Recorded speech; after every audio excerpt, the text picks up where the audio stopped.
ॐ निरञ्जनं नित्यम् अनन्तरूपं भक्तानुकम्पधृतविग्रहं वै ईशावतारं परमेशमिड्डं तं রামকৃষ্ণং শিরসা নমামি। শ্রীরামকৃষ্ণকে যেরূপ দেখিয়াছি। সম্পাদনা ও সংকলন স্বামী চেতনানন্দ। পর্ব ৩। লক্ষ্মী দেবী। লক্ষ্মী দেবী 1864 থেকে 1926 শ্রীরামকৃষ্ণের অগ্রজ রামেশ্বরের কন্যা ছিলেন। বিবাহের অল্পকাল পরেই তিনি বিধবা হন এবং দক্ষিণেশ্বরে শ্রীরামকৃষ্ণ ও শ্রীমার কাছে গিয়ে বসবাস করেন। তাঁর জীবনের শেষ ভাগে অনেক ভক্ত তাঁর প্রতি আকৃষ্ট হন এবং তিনি তাদের ঠাকুরের গল্প ও শিক্ষার কথা বলে উদ্দীপিত করতেন। দক্ষিণেশ্বরে আমরা তখন নবতে থাকতাম। ঠাকুরের শোবার বসবার ঘরখানিতে লোকজন থাকলে তিনি ইশারায় নাকের কাছে একটি গোল চিহ্ন দেখিয়ে মাকে বুঝুতেন। মার নাকে নথ ছিল। আবার নবতকে বলতেন খাঁচা, আমাদের দুজনাকে সুখসারি। এধারে মার নামও সারদা। মা কালীর প্রসাদ ফলমূল মিষ্টি তার ঘরে নামলে রামলাল দাদাকে বলতেন নিজের নাকের কাছে ওই রূপ চিহ্ন দেখিয়ে, ওরে খাঁচায় সুখসারি আছে, ফলমূল ছোলা টোলা কিছু দিয়ে আয়। বাইরের লোকে বুঝতো বুঝি সত্যি সত্যি পাখি আছে। মাস্টার মহাশয়েরও প্রথম প্রথম ওই ধারণা ছিল। নানান জায়গার মেয়েরা সব এসে মাকে কত কি বলতো। ঠাকুরের কানে মাঝে মাঝে সেসব কথাও যেত। তিনি মাকে বলতেন, দেখো ওরা সব এসে হাঁসপুকুরের চারধারে ঘুরে বেড়ায়, আর আমায় দেখে শুনে গিয়ে সব আপনাদের ভেতর কত কি কথাবার্তা কয়, আমি সব টের পাই। বলে এর সবই ভালো, তবে ওই যে রাত্রিরে স্ত্রীর সঙ্গে একান্তরে শোন না, এই যা। ওদের কথাবার্তা পরামর্শ তুমি শুনোনি বাপু। ওরা সব বলবে আমার মন ফেরাতে ওষুধপালা করো। দেখো বাপু, তাদের কথায় আমায় ওষুধপালা করোনি। আমার সব আছে, তবে ভগবানের জন্য সব শক্তি তাঁতে দিয়ে রেখেছি। মা আলতো আলতো ভাষায় জবাব দিতেন, না না সে কি কথা। নবতে তখন ওইটুকু ঘরে কিন্তু কি করে যে কুলিয়ে যেত তাই এখন ভাবি। ঠাকুরেরই লীলা। মা, আমি আর একটি মেয়ে। আবার কলকাতা থেকে কখনো কখনো স্ত্রী ভক্তেরা গিয়ে থাকতেন। কামারহাটির গোপালের মা মাঝে মাঝে থাকতেন। তার মস্ত মোটাসোটা শরীর ছিল। ওই তো একটুখানি ঘর, কিন্তু তার মধ্যেই কত কাণ্ড। এক বৃহৎ সংসার। আমাদের সব জিনিসপত্র, রাঁধবার সাজ সরঞ্জাম, তেল নুন লঙ্কা তেজপাতা ফোড়ন মশলা চালুনি কুড়ুনি বাসন কোসন হাঁড়ি কুড়ি ভাঁড়ার সবই থাকতো। আবার খাবার জলের জ্বালা। আর ঠাকুরের পেট খারাপ, তার জন্য অনেক রকম পথ্যের জোগাড় থাকতো। কই শিঙি মাগুর জিওল মাছ যখন যেমন পাওয়া যেত। ঠাকুরের তো রাত্রিরে বেশি ঘুমই হতো না। অন্ধকার থাকতে থাকতে তিনি বেড়াতে বেড়াতে নবদ পানে এসে আমায় ডাকতেন, ও লক্ষ্মী, ও লক্ষ্মী, উঠ রে উঠ, তোর খুড়িমাকে তুল রে, আর কত ঘুমুবি, রাত যে পোহাতে চললো। এইবার কাক কোকিল ডাকলো বলে মার নাম কর। শীতের সময় ওর সাড়া পেলে মাঝে মাঝে মা লেপের ভিতর শুয়ে শুয়ে আমাকে আস্তে আস্তে বলতেন, তুই চুপ কর, ওর চোখে ঘুম নাই, এখনো উঠবার সময় হয় নাই, কাক কোকিল ডাকে নাই, সাড়া দিস না। সাড়া না পেলে তিনি নিজে উপরে উঠে জল নিয়ে দরজার গোড়া চৌকাটের ফাঁক দিয়ে বিছানা লেপের উপর গড়িয়ে ঢেলে দিতেন। তখন সব ভিজে যাবার ভয়ে তাড়াতাড়ি অগত্যা আমাদের উঠে পড়তেই হতো। এক একদিন বিছানা ভিজেও যেত। ঠাকুরের মাথার চুল পেকেছিল দু চার গাছা, দাড়িরও কিছু কিছু। মাথার সামনে গরমের দরুন খানিকটা চুল উঠে গেছিল। আর তিনি বুড়ো হয়ে বেঁচে থাকতে মোটেই চাইতেন না। বলতেন, লোকে যে ওই বলবে রানী রাসমণির কালীবাড়িতে একটা বুড়ো সাধু থাকে, সে কথা আমি সইতে পারবো নি বাপু। মা বললেন, ও কথা কি বলতে আছে, তোমার কি এর মধ্যেই যাবার সময় হয়েছে? আর বুড়ো হয়ে এখানে থাকলেও লোকে বলবে রাসমণির কালীবাড়িতে কেমন একজন পীরবিন সাধু থাকেন। তিনি: হ্যাঁ, লোকে তোমার পীরবিন মিরবিন অত শত বলতে যাচ্ছে আর কি। আমি যখন বিয়ের পর বাপের বাড়িতে বিধবা বেশে ফিরে আসি, তখন তিনি আমায় একদিন বলেছিলেন, ধর্মকর্ম যা সব ঘরে বসে করবি, বাইরে তীর্থে তীর্থে একলাটি ঘুরে বেড়াবি না, কার পাল্লায় পড়বি কে জানে, ওই খুড়িমার সঙ্গে সঙ্গে থাকবি, বাইরে বড় ভয়। কামারপুকুরে থাকার সময় ঠাকুর প্রতিদিন সন্ধ্যাবেলায় তার পৈতৃক বাড়ির দরজার পাশে বসে থাকতেন এবং রাস্তা দিয়ে যারা যেত তাদের লক্ষ্য করতেন। সব মেয়েদেরই পুকুর থেকে জল আনার জন্য ওই রাস্তা দিয়ে যেতে হতো। তারা কলসি নিয়ে আসতো আর ঠাকুরকে দরজার কাছে দেখে সামনের ছোট উঠানে কলসি রেখে তার পাশে বসে পড়ত। ঠাকুরের ঈশ্বরীয় কথা ও গান শোনার আনন্দে তারা সবকিছু ভুলে যেত। পাছে তারা নিজেদের কর্তব্যে অবহেলা করে, ঠাকুর তাদের ওই সম্বন্ধে জিজ্ঞাসা করতেন। একটি মেয়ে বলল, আমার একটি গরু আছে, যখন শুনলুম আপনি আসছেন, 1 মাসের মতো খড় কেটে ঘর ভর্তি করে রেখেছি। আরেকটি মেয়েকে তিনি জিজ্ঞেস করলেন, তোর কোলের ছেলে কেমন আছে? সে বলল, এই রে, আমি ভুলে গিয়েছিলুম, ওকে পাশের বাড়িতে রেখে এসেছি। সে 1 মাইলেরও বেশি পথ হেঁটে এসেছিল ঠাকুরকে দেখবার জন্য। একদিন ঠাকুর মেয়েদের বললেন, আজ তোরা গা, আমি শুনি। তারা সবাই চুপ করে রইল, কেউ টুঁ শব্দ করতে সাহস করলো না। কিন্তু একটি মেয়ে ছিল, তাকে ঠাকুর খুব ভালোবাসতেন, এত ভালোবাসতেন যে সে না এলে তিনি তাকে ডেকে পাঠাতেন। যেই সে দেখলো যে আর কেউ গাইবে না, অমনি সে ক্ষীণ মিহি ও কাঁপা গলায় একটি গান গাইতে আরম্ভ করলো। অন্য মেয়েরা হাসতে লাগলো, কিন্তু তার গান শেষ হলে ঠাকুর আনন্দ প্রকাশ করলেন।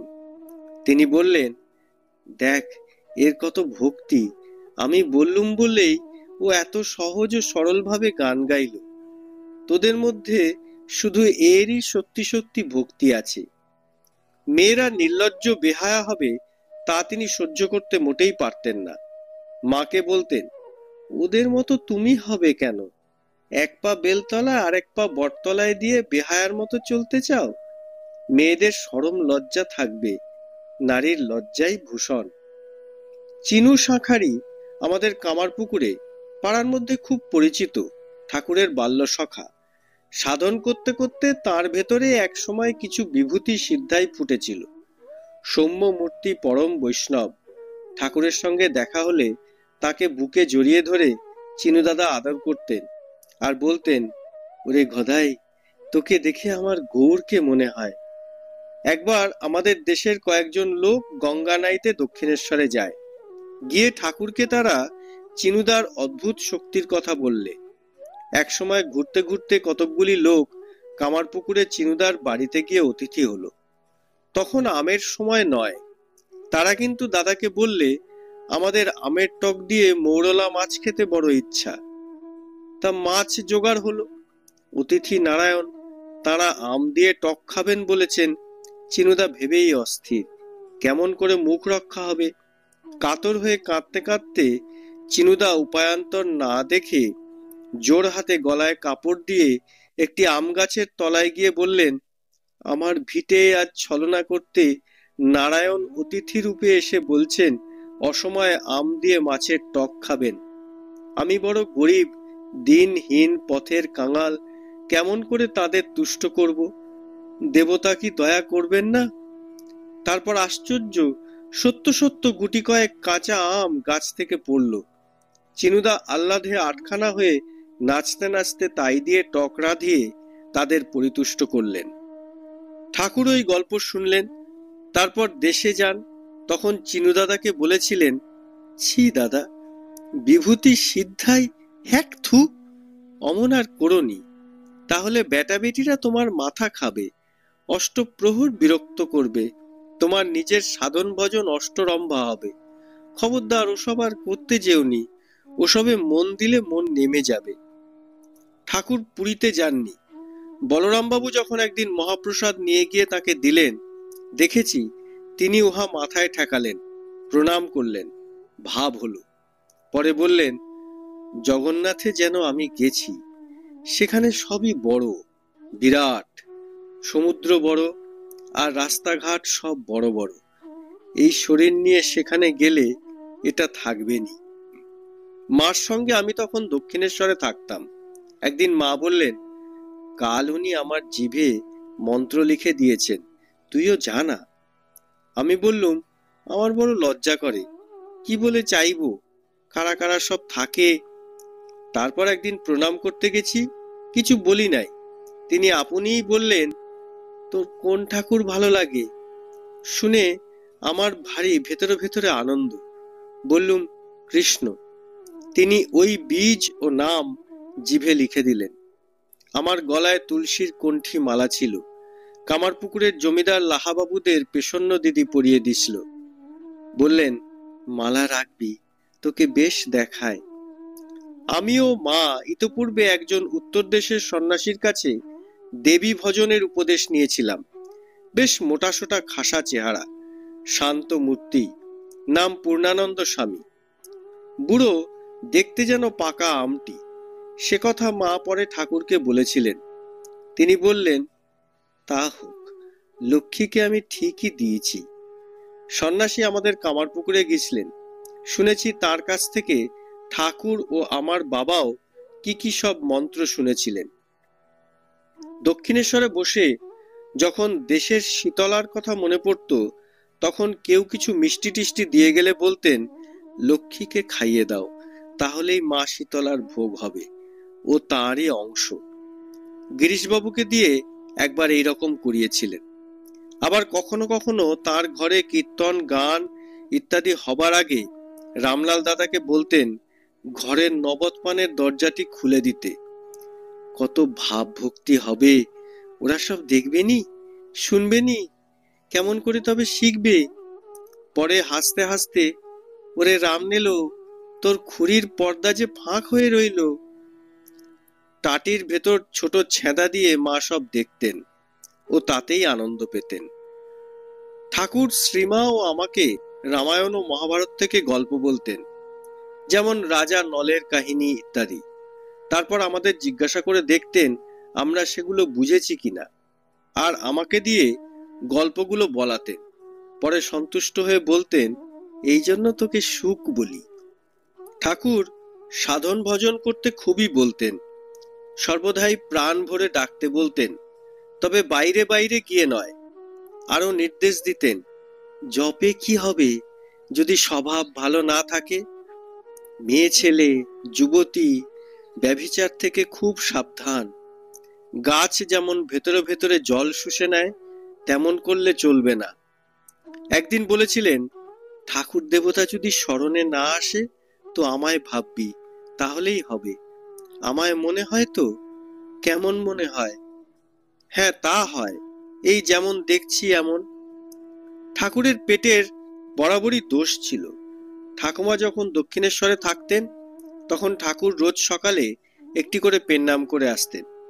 ঠাকুমা দেখতে খুব সুন্দরী, মোটা সোটা, সেকেলে মেয়ে, বড় লজ্জাশীলে, সকলকেই সরম। এক গলা ঘোমটা দিয়ে আস্তে আস্তে ছোট ছেলেকে জিজ্ঞেস করতেন, বলি তোমার পেটটা কেমন আছে? ঠাকুর হয়তো বললেন, একটু ঠসকে আছে, ভালো নয়। তিনি তা শুনে আবার উত্তর দিতেন, তা মা কালীর ভোগ খেও নি। যে কদিন পেটটা খারাপ থাকে, বৌমাকে বলবো এখন মাছের ঝোল আর কাঠের জালে চারটি চারটি ভাত রেঁধে দিবে, তাই খেও। মাও যখন ঠাকুরকে পেন্নাম করতে যেতেন, অমনি ঠাকুমাকেও একটি পেন্নাম করতেন। ঠাকুর মাঝে মাঝে ঠাকুমাকে বলতেন, তুমি মা সেই দেশের মতন করে বেশ ফোড়ন টোড়ন দিয়ে দুটো একটা তরকারি করো না, খেতে বড় মন যায়। আর এদের তরকারি রুচেনি। ঠাকুমাও সেই মতো রেঁধে দিতেন। ঠাকুর খেয়ে খুব খুশি। ঠাকুর বলতেন, মেয়ে ছেলে কি নিয়ে থাকবে, রান্না বাড়া ভালো, মন ভালো থাকে। সীতা নাড়তেন, স্বয়ং লক্ষ্মী রেঁধে সকলকে খাওয়াতেন। দ্রৌপদী নাড়তেন, পার্বতী নাড়তেন। ঠাকুমার শেষটা প্রথম দুই ছেলে মারা যাবার পর কেমন একরকম জবুথবু হয়ে গিয়েছিলেন। দিনের বেলা আলমবাজারের চটকলের বাঁশি না বাজলে তিনি খেতে বসতেন না। যেই বাঁশি বাজতো অমনি বলে উঠতেন, ওই বৈকুণ্ঠের বাঁশি বাজলো রে, লক্ষ্মীনারায়ণের ভোগ হলো। রবিবার দিন তাকে নিয়ে বিষম আতান্তর হতো। বাঁশি বাজতো না, কলের ছুটি, তিনি খেতে চাইতেন না। ঠাকুর ভেবে অস্থির হয়ে পড়তেন, খেদ করতেন, আজ বুড়িকে নিয়ে বড়ই কষ্ট পেতে হবে। আহা, বুড়ো মানুষ, খাওয়া দাওয়া হবে নি, শরীর কাহিল হয়ে পড়বে। হৃদয় দাদা বলতেন, হ্যাঁ দেখো মামা, তুমি অত ভেবোনি, বুড়ির খিদে পেলে আপনিই খাবে। ঠাকুর, না রে, দেখতে হয়, খবরাখবর নিতে হয়। ঠাকুর খেয়ে দিয়ে চটি জুতোটি পায়ে দিয়ে কাছে গিয়ে উচ্চস্বরে বলতেন, মা, এই বেলা খেয়ে লাও, রাধাকান্তের পেশাদ। তখন অগত্যা ঠাকুমা, আচ্ছা তবে দাও। একদিন হৃদয় দাদা জলের জালার ভেতর একটা চোঙাতে বাঁশির আওয়াজ করলেন। পরে বলছেন, ঠাকুমা, ওই লাও, তোমার বাঁশি বাজছে, এইবার খেয়ে লাও। ঠাকুমা হাসতে হাসতে, না রে, ও তো তুই চোঙে শব্দ করছিস। অমনি সবাই হেসে ফেলতো। একবার হৃদয় দাদা রহস্য করে এক মুঠো খুদ এনে বলছেন, ঠাকুমা বলো তো এগুলো কি? ঠাকুমা হাসতে হাসতে, চাল ছেড়ে যা বেরোয় তাই। আরে কি নাম বলো না, আমায় করতে নেই। তখনও কিন্তু এধারে আচ্ছন্ন ভাব। ঠাকুমার শরীর যেতে ঠাকুর কেঁদেছিলেন। ঠাকুমা অন্তর্ধান হলে ঠাকুরের খাবার মা রোজ নিয়ে গিয়ে ধরে ঘরে দিয়ে আসতেন। ঠাকুর মাঝে মাঝে রহস্য করে বলতেন, ভাগ্যি গাছতলাটি ছিল, নইলে এমন করে কে খেতে দিত, রেঁধে দিত, নইলে পরনে কাপড় থাকে না, তার আবার বিয়ে। একদিন আমি শ্রীমার সঙ্গে খাবার নিয়ে ঠাকুরের কাছে গেছি। রাখাল ও অন্য যারা ছিল তারা তখনই ঘর ছেড়ে বেরিয়ে গেল আমাদের রেখে। ঠাকুর সমাধিস্থ অবস্থায় খাটে শুয়েছিলেন, কিন্তু তাকে এত নিষ্প্রাণ দেখাচ্ছিল যে শ্রীমা তার শরীর সম্বন্ধে উৎকণ্ঠার ফলে কাঁদতে আরম্ভ করলেন। ভাবলেন ঠাকুর শরীর ত্যাগ করেছেন। তারপরেই তার মনে পড়ে গেল ঠাকুর তাকে বলেছিলেন যে ওকে ওই অবস্থায় দেখলে শ্রীমা যদি তার পা ছুঁয়ে দেন তাহলে তিনি প্রকৃতিস্থ হবেন। তাই তিনি তার পা মালিশ করতে লাগলেন। রাখাল ও অন্যেরা কান্নার শব্দ শুনে তাড়াতাড়ি ঘরে ফিরে এলো এবং তারাও তাকে জোরে জোরে মালিশ করতে লাগলো। এর ফলে তার বাহ্য জ্ঞান ফিরে এলো এবং তিনি চোখ খুলে আশ্চর্য হয়ে জিজ্ঞাসা করলেন, কি হয়েছে? তারা ভয় পেয়েছেন বুঝতে পেরে তিনি হেসে বললেন, আমি সাদা লোকেদের দেশে ছিলুম, তাদের চামড়া সাদা, তাদের মন সাদা, আর তারা কত সরল আর আন্তরিক। দেশটা খুব সুন্দর, আমি ভাবছি ওখানে যাব। শ্রীমা কাতর স্বরে বললেন, কিন্তু ওখানে গেলে তোমার খুব খিদে পাবে। তখন হাত দিয়ে দু তিনবার নিজের কপাল চাপড়ালেন এবং শ্রীমাকে বললেন, উফ, তুমি কি বোকা, তুমি কিছু বোঝো না। একদিন রাত্রে ঠাকুরের রাধার ভাবাবেশ হয়েছিল এবং তিনি এমন ভাবে তার সঙ্গে এক প্রাণ হয়ে গিয়েছিলেন যে কুঞ্জে গিয়ে শ্রীকৃষ্ণের সঙ্গে মিলিত হওয়ার সংকল্প করলেন। ঘর থেকে বেরিয়ে তিনি গোলাপ বাগানে ঢুকলেন। তার কোনো বাহ্যজ্ঞান ছিল না। একটু পরেই তিনি গোলাপ গাছের ঝোপে জড়িয়ে গেলেন এবং গোলাপ কাঁটায় তার সারা শরীর ছড়ে গেল আর তিনি সেখানে দাঁড়িয়ে রইলেন। রাতের পাহারাওয়ালা তাকে দেখতে পেয়ে আমাদের ডেকে দিল। তখনই আমি মন্দিরের খাজাঞ্চির কাছে গিয়ে তাকে সেখানে নিয়ে এলুম। চেঁচামেচিতে ঘুম ভেঙে যাওয়ায় আরো অনেকে এসে জড়ো হলো। শ্রীমা সেখানে এলেন এবং ফুঁপিয়ে কেঁদে উঠলেন। এই প্রথম তাকে প্রকাশ্যভাবে দেখা গেল। ঠাকুরকে যখন তার ঘরে নিয়ে যাওয়া হলো তিনি বললেন, আমি কুঞ্জে যাচ্ছি, তোমরা আমাকে জ্বালাতন করছো কেন? আমাকে যেতে দাও। এরপরে শ্রীমা ও আমি ঠাকুরের ঘরে শুতে গেলুম। দুদিন পরে তিনি আমাদের বললেন, তোমরা এভাবে কষ্ট পাচ্ছ কেন? এখন এত গরম, তোমরা বরং নবতে গিয়ে ঘুমো। আমরা তাই করলুম। একদিন আমাকে পাতে খেতে বলেছেন। মাছটুকু খেতে ইতস্তত করছি। বললেন, খেয়ে ফেল, পেশাদ। কথা না শুনলে আবার জন্ম হবে, একটা কালো মুস্কো বরের হাতে পড়বি। তুই চাইবি না সে জোর করে তোর মন সংসারে টেনে রাখবে। বললাম, আর ওসব হয়ে কাজ নাই, খাচ্ছি খাচ্ছি। ভক্তদের মধ্যে ঠাকুরের কি ভালোবাসাই না জানি ছিল। একবার বলরাম বাবুরা সব ছেলে মেয়ে কাচ্চা বাচ্চা নিয়ে এক নৌকা ভর্তি করে দক্ষিণেশ্বরে বেলাবেলি এসে নামলেন। তারপর ঠাকুরের সঙ্গে দেখাশুনো কথাবার্তা কয়ে বিকেলবেলা আবার সবাই মিলে নৌকায় চাপলেন। ঠাকুর চাঁদনীর ঘাট পর্যন্ত নিজে এগিয়ে এসে তাদের সবাইকে হাসতে হাসতে আবার এসো গো সব, আবার এসো বলে তুলে দিলেন। তারপর নৌকা ছাড়ল।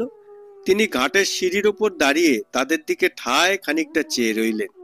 যখন কিছু দূর গেছেন, এমন সময় চারদিক ঘোর হয়ে হঠাৎ একটা দমকা হাওয়া ঝড়ের মতো উঠল।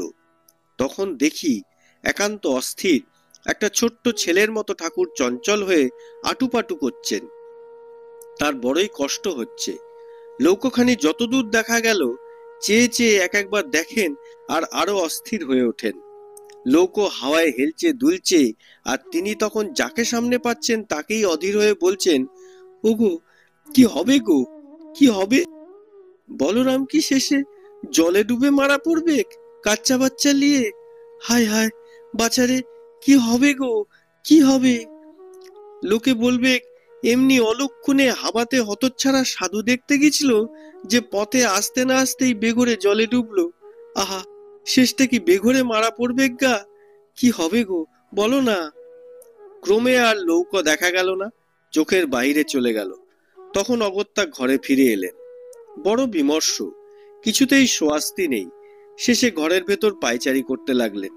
বললেন, মা কি মুখ রাখবেন না, কথা শুনবেন না? হায় গো হায়, কি হবে? তাকে অত ব্যস্ত সমস্ত দেখে শেষে ওই ঝড়ের ভেতরই যোগিন স্বামী তখনই বাগবাজারে খবর আনতে ছুটলেন। তাকে কিছু বললেন না। আলমবাজার থেকে শেয়ারের একখানা ঘোড়ার গাড়িও পেয়েছিলেন। তিনি রাত্রে কয়েক ঘন্টার পর তাদের নিরাপদে পৌঁছানোর খবরটি এনে ঠাকুরকে যেই বলেছেন, ঠাকুর ভারী খুশি। সব শুনলেন। যোগিন স্বামী তখনও তিনি স্বামী হন নাই। বলছেন, আপনার আশীর্বাদে তারা সবাই ভালোই ভালোই বাড়ি পৌঁছেছে। আমি নিজে দেখা করে খবর নিয়ে এলুম, আপনি বড় ভাবিত ছিলেন বলে। তারা বললে, খানিকটা খুব দমকা হাওয়ায় নৌকোখানা খুব হেলে দুলে ছিল, এক পেশে হয়ে পড়েছিল, পরে সামলে গেল। সঠিক সংবাদ পেয়ে ঠাকুর পরম আশ্বস্ত হলেন। তারপর আস্তে আস্তে যোগিন স্বামীকে বললেন, আরে আমার আশীর্বাদ কি রে, যা বললি তা বললি, আর এমন কথা সবাইয়ের সাক্ষাতে বলবি না, মনে মনে ওটা রাখবি। বলবি মা কালীর আশীর্বাদে, মা কালীর ইচ্ছে তারা সব ভালোয় ভালোয় গিয়ে পৌঁছেছে। শরীর যাবার পূর্বে কাশীপুরের বাগানে ঘরে বালিশে ঠেস দিয়ে বসে আছেন। রোগ শয্যা, দুপুরবেলা, সেই রাত্রেই শরীর যাবে। সব চুপচাপ। সকলে ভেবেছিল কথা বুঝি বন্ধ হয়ে গেছে। মা ও আমি যেতেই ক্ষীণ স্বরে আস্তে আস্তে বললেন, এসেছো? দেখো আমি যেন কোথায় যাচ্ছি, জলের ভেতর দিয়ে, অনেক দূর। মা অমনি কাঁদতে লাগলেন। তিনি, তোমার ভাবনা কি, যেমন ছিলে তেমনি থাকবে। আর এরা, অর্থাৎ নরেন্দ্রনাথ প্রমুখ, আমায় যেমন করেছে তোমায়ও তেমনি করবে। লক্ষ্মীটিকে দেখো, কাছে রেখো। আহা, আহা, তার সেই রূপটি মনে পড়ে। বসে আছেন সমাধিস্থ, আর দু নয়নে অবিরাম ধারা বইছে। ওম শ্রীরাম কৃষ্ণার্পণমস্তু।